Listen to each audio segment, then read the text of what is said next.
हाँ जी, next is your solvency ratio. और सॉल्वेंसी रेशो का मीनिंग क्या है? रेशो सारे हो गए ना इसके। हाँ जी, वेरी गुड। चलिए, सॉल्वेंसी रेशो ये तो हमारे लिक्विडिटी रेशो के अंदर हमने दो रेशो किए, कौन कौन से? करंट रेशो और क्विक रेशो।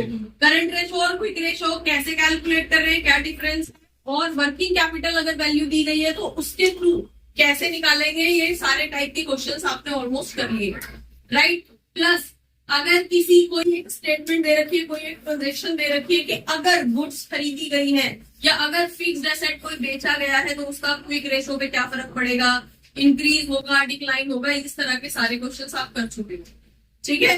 अब हम नेक्स्ट उसमें बढ़ रहे हैं, सॉल्वेंसी रेशो। पहले तो इसका मीनिंग समझो कि होता क्या है। सॉल्वेंसी रेशो से मीन्स क्यों कैलकुलेट करते हैं और इससे क्या प्रूफ होता है?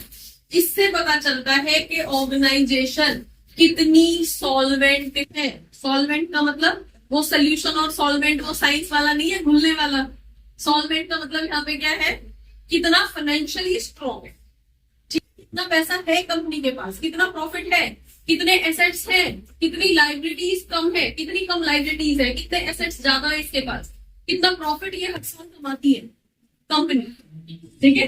तो उस ये वो शो करता है कि उसकी फाइनेंशियल पोजीशन बहुत स्ट्रॉन्ग है, ठीक है। या इसके डेटर्स ज्यादा है या इसके क्रेडिटर्स ज्यादा है, इसके एसेट्स ज्यादा है या इसकी लाइबिलिटी ज्यादा है, ठीक है। इसके ऊपर डेट ज्यादा है या इक्विटी ज्यादा है।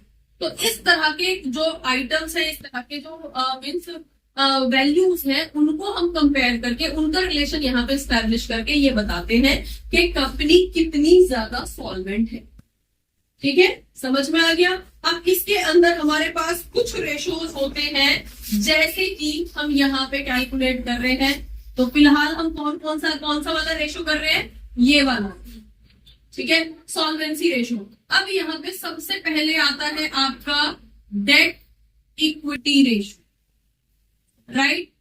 Date equity ratio. तो आप पहले सॉल्वेंसी रेशो के अंदर कौन कौन से रेशो आते हैं, पहले उन चीजों को जैसे जैसे प्रैक्टिस करोगे ये तुम्हें खुद ही याद हो जाएंगे कि सॉल्वेंसी का मतलब क्या है, सॉल्वेंट, स्ट्रॉन्ग, कितने फाइनेंशियली स्ट्रॉन्ग है, राइट। तो उससे रिलेटेड डेट हो गया, इक्विटी हो गया, इससे रिलेटेड चीजें जो है आपकी यहाँ पे आ जाएंगी। शेयर होल्डर्स फंड हो गया, इस तरह के आइटम्स जो है यहाँ पे कंपेयर किए जाते हैं, राइट। दूसरा जो रेशो आएगा, total asset to debt. Next, total asset to debt. अब देखो यहाँ पे आपके ना इसी से ही फॉर्मूले से, जो इसका नाम है, जो रेशो का नाम है, उसी से ही रेशो निकल के आ रहा है, उसी से ही फॉर्मूला निकल के आ रहा है, ठीक है। अलग से स्पेशली याद करने की जरूरत नहीं है कि ये वाला होगा, इसका फॉर्मूला क्या होगा, ऐसा नहीं है। नाम से ही समझ में आ रहा है, टोटल एसेट टू डेट मतलब कंपनी का डेट कितना है और कंपनी के टोटल एसेट्स, राइट। नेक्स्ट आपके पास आ जाएगा प्रोप्राइटरी रेशो। अब प्रोप्राइटरी रेशो के अंदर आपके पास, प्रोप्राइटरी का मतलब क्या है, कौन होता है proprietor, owner. Share holders fund की बात करेंगे हम इसके अंदर, कितना शेयर होल्डर्स फंड है, शेयर होल्डर्स का कितना पैसा यहाँ पे लगा हुआ है, राइट। नेक्स्ट आपके पास आ जाएगा interest coverage ratio. Interest cover करने की कवरेज रेशो मतलब कि कितना पैसा कमाता है कि ये अपना इंटरेस्ट टाइमली पे कर पा रहा है या नहीं कर पा रहा है। इंटरेस्ट किस पे, जो डेट ले रखा है, जो लोन ले रखा है, जो कैपिटल के नाम पे पैसा, लोन के नाम पे कैपिटल इकट्ठी कर रखी है, उसका इंटरेस्ट भी तो पे करना पड़ता होगा ना टाइमली। डिवेंचर्स इशू कर रखे हैं, उसका इंटरेस्ट पे करना पड़ता होगा। तो उसका जो जितना भी इंटरेस्ट बनता है, क्या उसका पे कर पाता है या नहीं कर पाता है, राइट। और एक और रेशो आपको यहाँ पे दे रखा है, डेट टू कैपिटल एम्प्लॉयड। तो यहीं पे लिखूं, कुछ ज्यादा इधर गैप ज्यादा हो गया। Next is debt to capital employed. अब कैपिटल एम्प्लॉयड होता क्या है, ये आपने गुडविल जब कैलकुलेट किया था तब भी निकाला था, जिसको हम टोटल एसेट भी बोलते हैं, नेट एसेट जिसको हम बोलते हैं। कैपिटल एम्प्लॉयड लाइबिलिटी के फॉर्म्स, लाइबिलिटी की तरफ से भी निकाला जा सकता है और एसेट्स की वैल्यूज को यूज करके भी निकाला जा सकता है। कैपिटल एम्प्लॉयड याद आ रहा है कुछ, चलो एक एक करके पहले फॉर्मूले करते हैं फिर आते हैं इसमें, राइट। जैसे फर्स्ट है आपका डेट इक्विटी रेशो, नाम से समझ में आ रहा है डेट और इक्विटी का रिलेशन कितना है, राइट। मतलब कि डेट डिवाइडेड बाय इक्विटी, ये डेट इक्विटी रेशो हो गया, नाम से समझ में आ रहा है। टोटल डेट कितना है, डेट का मतलब क्या हो गया, एक फिक्स्ड लायबिलिटी कंपनी के ऊपर, राइट। जैसे कि जब आप कंपनी की परफॉर्मेंस या कंपनी का फाइनेंशियल स्टेटस जानने की कोशिश कर रहे हो तो ये तो पता लगाओगे कि कितनी फिक्स लायबिलिटी है जो इसको हर महीने हर साल पे करनी पड़ेगी, ठीक है। बदले में टोटल इक्विटी कितनी है, इक्विटी का मतलब क्या है, डिविडेंड तो देना पड़ रहा है लेकिन वो फिक्स लायबिलिटी नहीं है।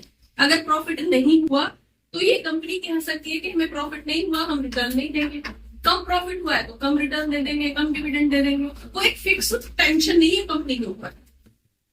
और डेट का क्या है, एक फिक्स टेंशन है, क्योंकि अगर नहीं दिया ना उनका तो आपके एसेट्स को बेच के खा जाएंगे, अपना पैसा वसूल कर लेंगे, ठीक है। तो उनका तो टाइम से पहुंचाना है, चाहे हमें प्रॉफिट हो या लॉस हो, राइट। तो यहाँ पे इसी का रिलेशन निकाला जा रहा है कि कंपनी के ऊपर डेट कितना है, फिक्स लायबिलिटी कितनी है as compare to equity, shares के थ्रू कितना पैसा इकट्ठा, राइट। तो इसको हम डेट इक्विटी रेशियो समझ में आ गया। तो डेट के अंदर क्या क्या चीजें आती है बता दो जरा, जैसे कि डेट के अंदर क्या क्या चीजें आती है, debenture, loan, long term loans, long term debenture, वो आपके डेट होते हैं। इक्विटी के अंदर क्या क्या चीजें आती हैं, आपके शेयर्स, चाहे वो कौन से वाले हो, नॉर्मल इक्विटी शेयर हो चाहे वो शेयर, तो शेयर की बात हो रही है यहाँ पे। ऐसा नहीं है इक्विटी बढ़ हुई है तो प्रेफरेंस शेयर को छोड़ दोगे, नहीं, लेना है, राइट। यहाँ पे इस तरह के मिस्टेक आप कई बार कर जाते हो कि सिर्फ इक्विटी शेयर्स को ले लिया, प्रेफरेंस को छोड़ दिया,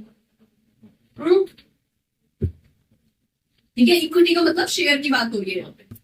डन, नेक्स्ट आ जाते हैं, बता दो जरा इसका फॉर्मूला क्या रहेगा। हाँ जी, डेट अपॉन टोटल एसेट्स। हाँ जी, क्या है ये वाला बेटा, अब तो हम इस पे आ गए, ये तो हो गया डेट अपॉन इक्विटी। इस पे आ जाओ सेकंड वाले पे, इसका क्या रहेगा formula, total assets, yes, total assets upon debt, ठीक है।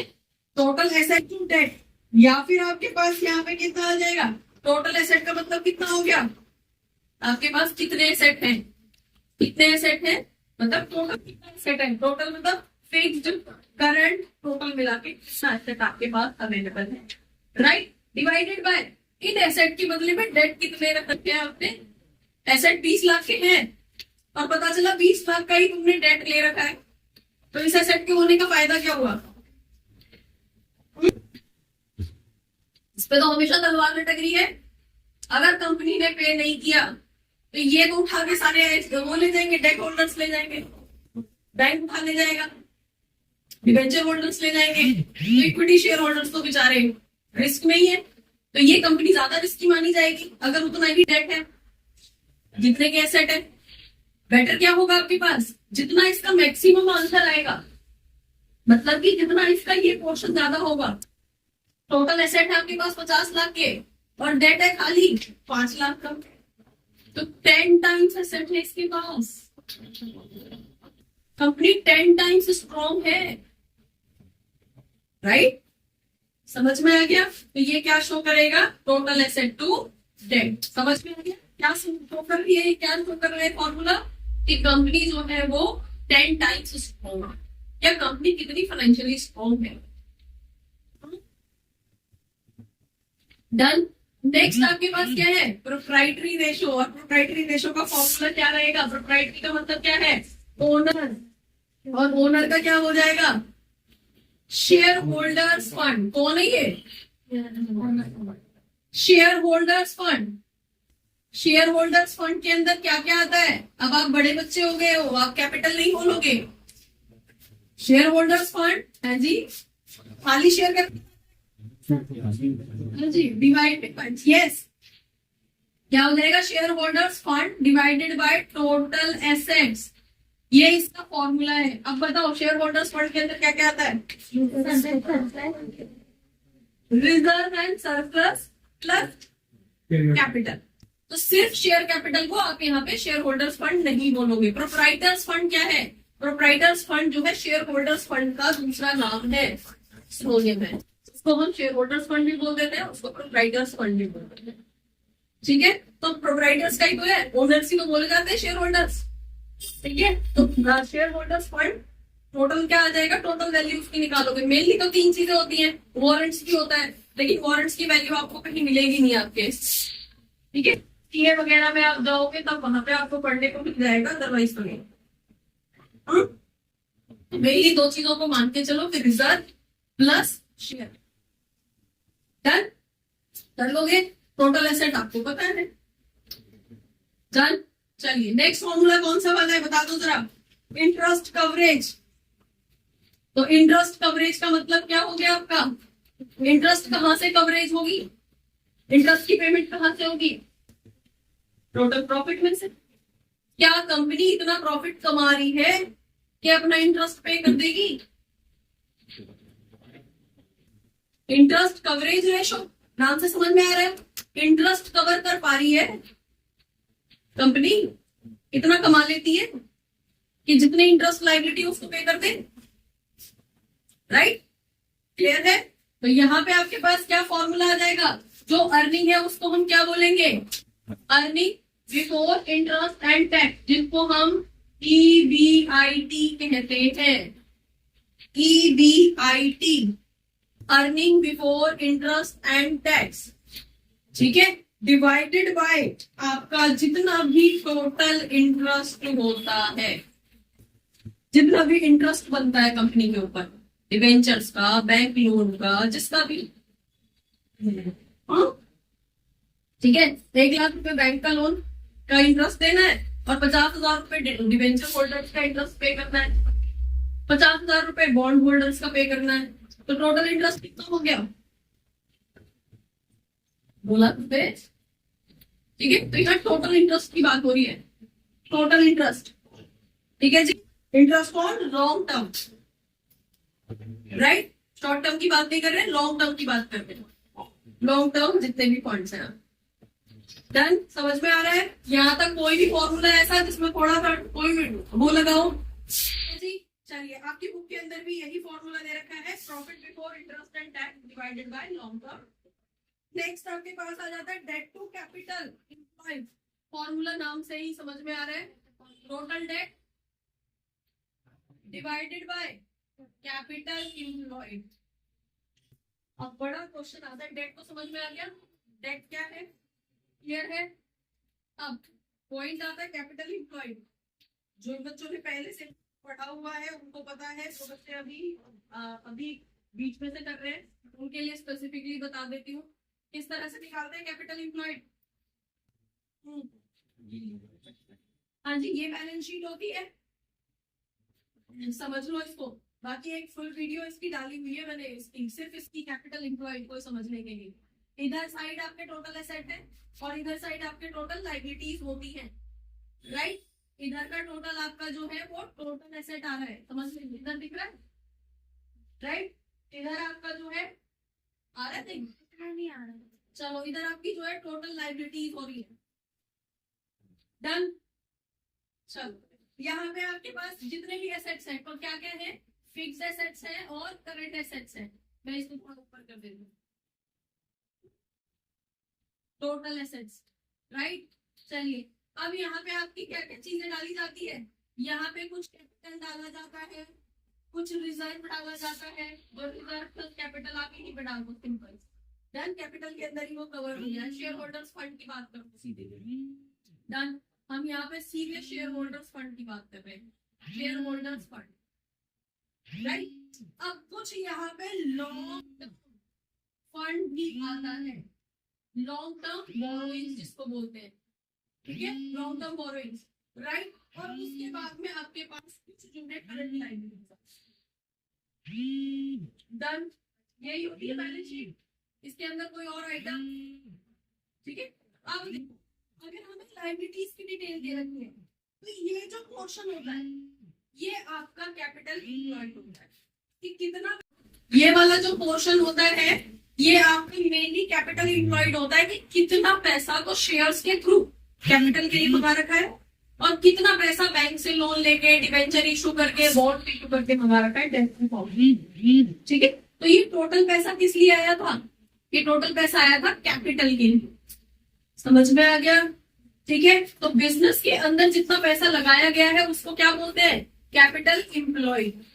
अब उसमें से थोड़ा पैसा शेयर्स के थ्रू आया था जिसको हम यूजुअली कैपिटल के नाम से जानते हैं, लेकिन जो लॉन्ग टर्म बोरोइंग का पैसा आ रहा है वो भी कैपिटल में इन्वेस्ट करने के लिए ही मंगाया है। बैंक से लोन लिया है, किस लिए लिया है? लॉन्ग टर्म वाला किस लिए लिया है?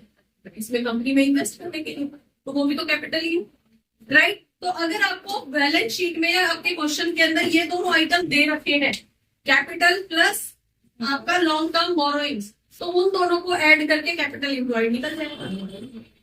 तो ये तो आपका लाइबिलिटी साइड का से किस तरह से निकालोगे मिल गया।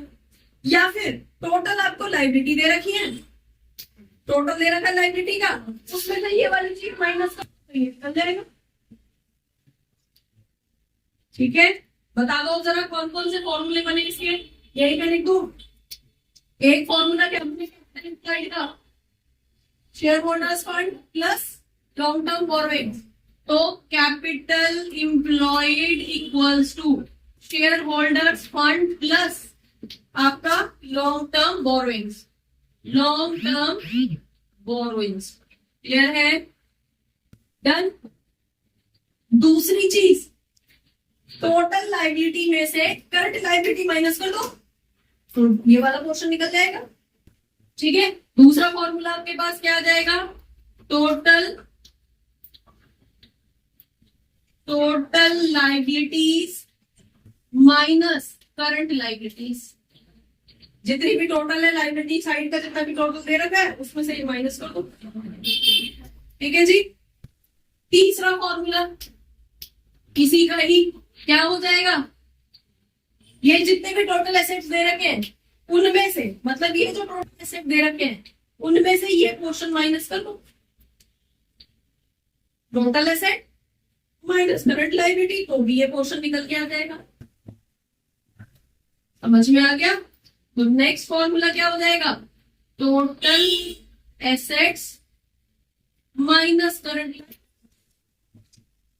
अब इस टोटल एसेट्स के अंदर जो भी आपके फिक्टिशियस एसेट्स होते हैं वो कवर नहीं होंगे। फिक्टिशियस एसेट्स कौन से? जैसे कि प्रॉफिट एंड लॉस जो इधर की साइड दिखा रखा है वो क्या होगा? वो लॉस होगा, नहीं कंसीडर होगा। कोई गुडविल यहाँ पे दे रखी है, एग्जिस्टिंग गुडविल नहीं कंसीडर होगी। कोई एडवर्टीजमेंट एक्सपेंडिचर दे रखे हैं, नहीं कंसीडर होंगे, उनको हटा देंगे। उनके अलावा जो टोटल एसेट बचेंगे उसकी बात करेंगे। समझ में आ गया? क्लियर है? हाँ जी, पीछे तुषार क्लियर है? समझ लो फिर से एक बार, कौन कौन से फॉर्मूले किए हमने। सॉल्वेंसी के अंदर हमारे पास मेनली कितने फॉर्मूले आएंगे? 5 फॉर्मूले हम यहाँ पे पढ़ रहे हैं। कौन कौन सा? Debt equity ratio, debt upon equity, जो वैल्यू आएगी उसकी बात करेंगे। ठीक है, जितनी कम आएगी उतना अच्छा है। क्या शो करेगा वो? कि फिक्स लायबिलिटी कम है।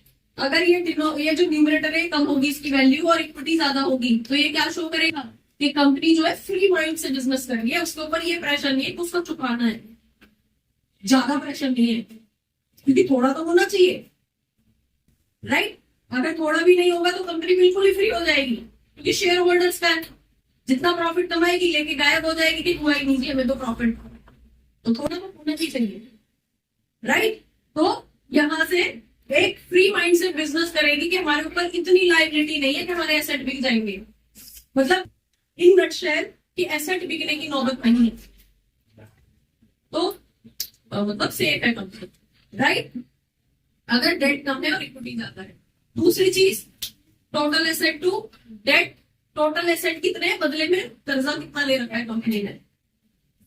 समझ में आ गया? देसी लैंग्वेज, सिंपल लैंग्वेज में कि कंपनी के खुद के एसेट कितने हैं और बदले में उनके खिलाफ, उनके अगेंस्ट जो है कर्जा कितना ले रखा है, लोन कितना ले रखा है, डेट कितना ले रखा है, उससे भी शो होगी उसकी सॉल्वेंसी कि वो कितनी स्ट्रॉन्ग है। एसेट ज्यादा है, लोन कम है, तो वो ज्यादा स्ट्रॉन्ग मानी जाएगी। ठीक है, समझ में? प्रोप्राइटरी रेशो, ओनर, ओनर कौन है? Share holders. ठीक है, तो शेयर होल्डर्स के पास कितना पैसा जाएगा एज कंपेयर टू उसके टोटल एसेट्स। टोटल एसेट जितने भी है, बदले में शेयर होल्डर्स कैपिटल कितनी है आपके पास? शेयर होल्डर्स के बदले में पर equity share EPS, earning per share कितना दे रहे हो? जितना ज्यादा दे रहे हो, इसका मतलब वो क्या शो कर रहा है? इसका मतलब वो शो कर रहा है कि तुमने अपनी फिक्स लायबिलिटी भी पे कर दी और उसके बाद तुमने इतना प्रॉफिट कमाया कि अपने शेयर होल्डर्स को पर शेयर इतना पैसा दे रहे हो। तो ये शो कर रही है कि आप कितना अच्छा परफॉर्म कर रहे हो। क्लियर है? समझ में आ गया? Done. Next, interest coverage ratio. नाम से समझ में आ रहा है कवर कर पा रहे हो, नहीं कर पा रहे हो। जितना इंटरेस्ट पे करना है उतना कवर कर पा रहे हो, अपने प्रॉफिट से इतना कमा लेते हो। EBIT, earning, revenue, sales divided by total interest. ठीक है, दूसरी तरफ debt to equity, debt to capital employed, capital employed. Capital सिर्फ शेयर होल्डर्स फंड को कह देते हैं, लेकिन कैपिटल एम्प्लॉयड का मतलब है यहाँ पे कि कितना पैसा लगा रखा है, तो उसके अंदर ये प्लस ये दोनों आता है। समझ में आ गया? डन। तो इस पिक्चर को अपने माइंड में रखना और उससे आप फोकस कर ये निकालना है। ये दे रखा है तो ये कैसे निकलेगा, ये दे रखा है तो ये कैसे निकलेगा, और अगर डायरेक्टली ये दोनों वैल्यू दे रखी है तो फिर कुछ और प्लस माइनस करके और यही फंड, यही कैपिटल इम्प्लॉयड। समझ में आ गया? चलो अब बच्चों, होपफुली बहुत सारे डाउट्स इस क्लास से रिलेटेड, इस टॉपिक से रिलेटेड आपके क्लियर हुए होंगे इस क्लास को देखने के बाद में। अगर रियली आपके कुछ डाउट्स क्लियर हुए हैं, आपको ये क्लास अच्छी लगी है, तो आप इसको लाइक करिए, सब्सक्राइब करिए और अपने फ्रेंड्स के साथ शेयर करिए। Thank you for watching. Keep watching. Don't forget to share. Keep sharing.